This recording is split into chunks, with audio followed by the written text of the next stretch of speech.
बात करेंगे हम सबसे पहली खबर के बारे में, जहां तमिलनाडु सरकार ने राज्यपाल द्वारा जो कई विधेयक हैं जो लंबे समय तक विचाराधीन रखने के खिलाफ सुप्रीम कोर्ट में एक याचिका दायर की थी, जिस पर जस्टिस पारदीवाला की बेंच ने फैसला सुनाते हुए राष्ट्रपति और राज्यपाल के लिए विधेयकों पर निर्णय की जो अधिकतम समय सीमा है उसे तय कर दिया।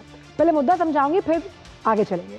इसी मामले में अब केंद्र ने क्या किया, सुप्रीम कोर्ट में डेडलाइन जो निर्धारित की गई है उस आदेश के खिलाफ अपना लिखित जवाब दायर किया है। यानी अब जो तमाम विधेयक होते हैं, यानी ऑर्डिनेंसेस होते हैं, उन पर फैसला लेने से जुड़ा ये मामला है और ये जो फैसला है अब इस पर समय सीमा को निर्धारित किया गया है।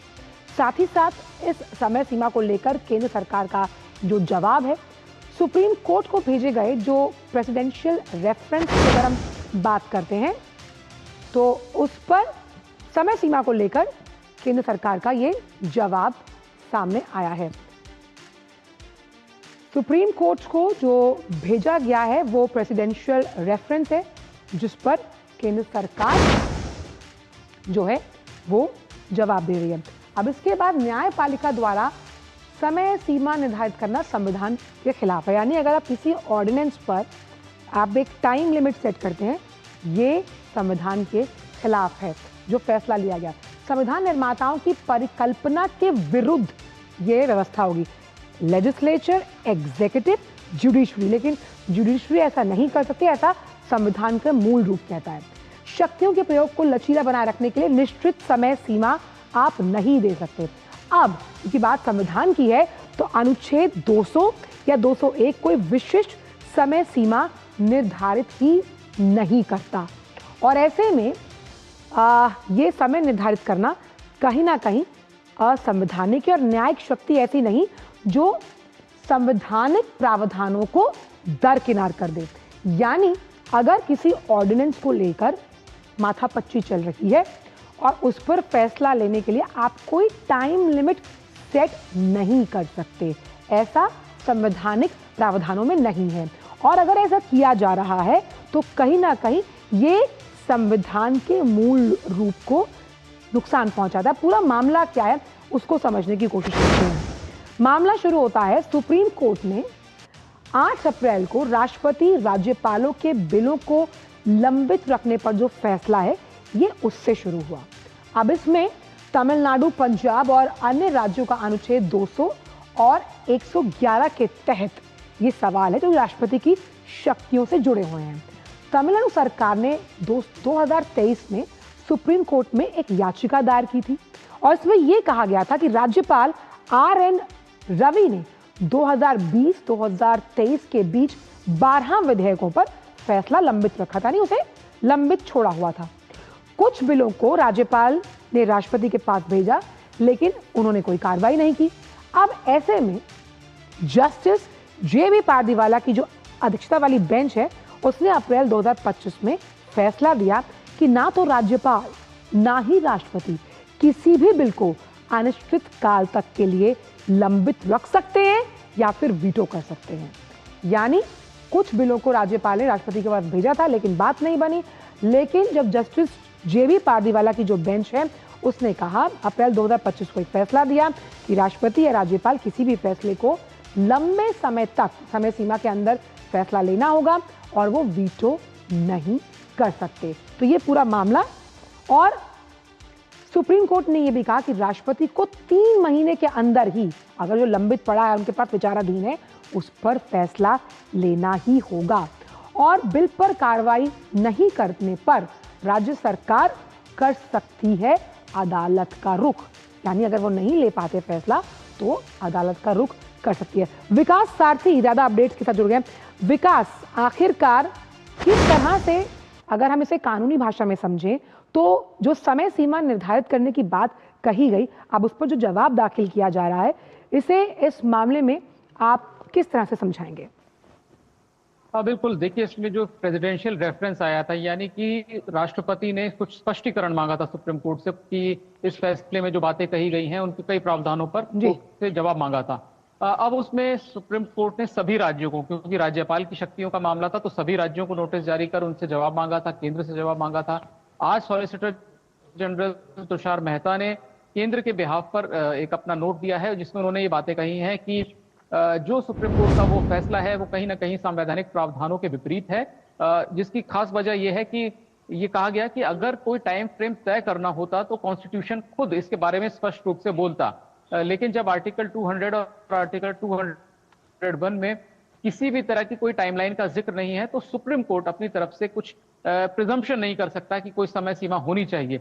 दूसरी बात यहां पर यह कही गई कि जो सुप्रीम कोर्ट का जो जजमेंट था उसमें आर्टिकल 142 जो सुप्रीम कोर्ट को शक्ति देता है कि वो न्याय सुनिश्चित करने के लिए अपनी इनहेरेंट पावर का इस्तेमाल कर सकता है, उस पर भी सॉलिसिटर जनरल ने कहा कि आर्टिकल 142 सुप्रीम कोर्ट को न्याय सुनिश्चित करने की शक्ति देता है, लेकिन ये भी संवैधानिक प्रावधानों के विपरीत नहीं जा सकता। वहां पर आर्टिकल 142 अगर आप उसकी पृष्ठभूमि देखें तो इसलिए था कि अगर निचली अदालत में, हाई कोर्ट में कुछ गड़बड़ी होती है, कुछ प्रोसीजरल लैप्स होते हैं जिनको कि अब ठीक नहीं किया जा सकता और सुप्रीम कोर्ट को यह बात जाहिर हो जाती है, तो वो न्याय सुनिश्चित करने के लिए अपनी शक्ति का इस्तेमाल करके उचित फैसला दे सकता है। लेकिन इसका इस्तेमाल किसी संवैधानिक प्रावधान के विपरीत फैसला देने में किया जाए, ये आपत्तिजनक है। यहां पर यह बात कही गई और यह भी कहा गया कि संविधान स्पष्ट रूप से बताता है कि राज्यपाल के पास जब कोई विधेयक जाएगा तो उनके सामने 4 विकल्प होंगे: मंजूर करें, विधानसभा को वापस भेजे रिकंसिडरेशन के लिए, नामंजूर करें, या उसको राष्ट्रपति के पास भेजने के लिए रिजर्व कर लें। ये 4 अधिकार हैं और चारों ही में कोई समय सीमा नहीं है। ऐसे में कोई वजह नहीं थी कि सुप्रीम कोर्ट इस तरह की कोई समय सीमा निर्धारित करता राष्ट्रपति और राज्यपाल के लिए। अब हमने देखा इससे पहले 2 राज्यों के भी इसमें जवाब आए हैं, केरल और तमिलनाडु के। उन्होंने विरोध किया था कि प्रेसिडेंशियल रेफरेंस लौटा देना चाहिए, इसमें कोई गड़बड़ी नहीं है, सब कुछ स्पष्ट है। लेकिन आज केंद्र ने सीधे सीधे मुख्य बिंदु जो थे जस्टिस पारदीवाला के फैसले के, उन पर आपत्ति जताते हुए कहा है कि अगर ऐसा किया जाएगा तो एक संवैधानिक जो संतुलन है वो पूरी तरह ध्वस्त हो जाएगा। और अगर कहीं पर कथित तौर पर कहीं कोई संविधान का एक अंग अगर वो कहना चाहिए कि अपने काम को सही से नहीं कर पा रहा, परफॉर्म नहीं कर पा रहा, तो भी कोई दूसरा ऑर्गन उसकी शक्ति नहीं ले सकता। यानी अगर राज्यपाल, यानी कि विकास, एग्जीक्यूटिव, लेजिस्लेचर और जुडिशरी, ये तीनों ही अंग हैं और इनके काम निर्धारित हैं, तो साफ तौर पर वो संतुलन बिगड़ेगा। लेकिन यहाँ पर एक वीटो पावर का भी जिक्र किया गया कि संविधान इस पूरे मामले को अगर समझे तो वीटो पावर की भी शक्ति प्रदान नहीं करता, तो कहीं ना कहीं संविधान के मूल रूप से भी आप छेड़छाड़ नहीं कर सकते इस पूरे मामले के लिहाज से। बिल्कुल, देखिए आंचल, सबसे आसान तरीके से समझने हो तो इसको आप आर्टिकल 142 से ही तुलना कर लें। सुप्रीम कोर्ट को अगर कोई चीज दुरुस्त करनी है और वो जो मौजूदा प्रावधान है उसके जरिए नहीं हो सकते, क्योंकि हाई कोर्ट या लोअर कोर्ट में कोई बहुत भारी गड़बड़ी हुई थी, तो आर्टिकल 142 क्या देता है सुप्रीम कोर्ट को? वो देता है एक डिस्क्रिशन, जिसका इस्तेमाल करके सुप्रीम कोर्ट डिले को क्षमा कर सकता है, लिमिटेशन को अनदेखा कर सकता है, यानी जो भी कानून में प्रावधान है उनको अनदेखा कर न्याय सुनिश्चित कर सकता है। तो ऐसे ही एक डिस्क्रिशन आप मान सकते हैं कि राष्ट्रपति के पास है कि कहीं भी कोई ऐसा विधेयक हो जो राज्य की व्यवस्था से, राष्ट्र की सुरक्षा से या लोगों से सीधे जुड़ा हुआ हो, लोगों की निजता से जुड़ा हुआ कोई भी मामला हो, जहां पर के राष्ट्रपति ना चाहते हो कि इस विधेयक को कानून बनाया जाए, तो वो एक डिस्क्रिशनरी पावर उनके पास ये है कि वो पॉकेट वीटो कर लें। वो ना उस पर कोई निर्णय लें, ना उसको लौटाएं, वो अपने पास रख लें। इतिहास में एक बार ऐसा हुआ भी है प्रेसिडेंट ज्ञानी जैल सिंह के वक्त में। तो ये डिस्क्रिशनरी पावर जैसे सुप्रीम कोर्ट को दी गई 142 में, आप मान लें कि संविधान निर्माताओं ने कुछ ऐसी ही डिस्क्रिशनरी पावर प्रेसिडेंट के पास छोड़ दी है जानबूझ करके, इसलिए समय सीमा निर्धारित नहीं की गई है कि राष्ट्रपति ही तय करेंगे कि उचित क्या होगा। तो इसीलिए सीधे सीधे उसमें दखल देना, वहां पर एक टाइमलाइन फिक्स करना एक गलत परंपरा है। और इस गड़बड़ी को जो थी तमिलनाडु की, अगर वो गड़बड़ी कथित तौर पे थी, जिसका सॉलिसिटर जनरल ने कहा कि अगर कथित तौर पर कोई असफलता रहती है राज्यपाल के स्तर पर, तो उसको ठीक करने के दूसरे उपाय हैं। एक स्पेसिफिक आदेश तमिलनाडु के मामले में दिया जा सकता था बगैर ये प्रावधान किए कि आप हमेशा से ये परिपाटी अपनाएं। कोर्ट ने एक जो फैसला दिया था कि जिस दिन राज्यपाल को पहली बार विधेयक मिले थे उसी दिन से पारित माने जाएंगे। अगर सुप्रीम कोर्ट उसी जगह पे रुक जाता तो ये एक संवैधानिक जो संकट कहें या संवैधानिक इसमें जो अनिश्चितता है वो पैदा नहीं होती। तो इसीलिए सॉलिसिटर जनरल ये कह रहे हैं कि आप दूसरे ऑर्गन का पावर को एज्यूम नहीं कर सकते। तो अगर सुप्रीम कोर्ट का आदेश वहां रुकता आंचल, तो ये सारी अभी जो कवायद चल रही है वो नहीं होती। बिल्कुल, तो डेडलाइन निर्धारित करना विधेयकों के लिहाज से राज्यपाल की अगर हम बात करते हैं तो वो असंवैधानिक है। बहुत बहुत शुक्रिया विकास इन तमाम जानकारियों को हमसे साझा करने के लिए। तो आइए अब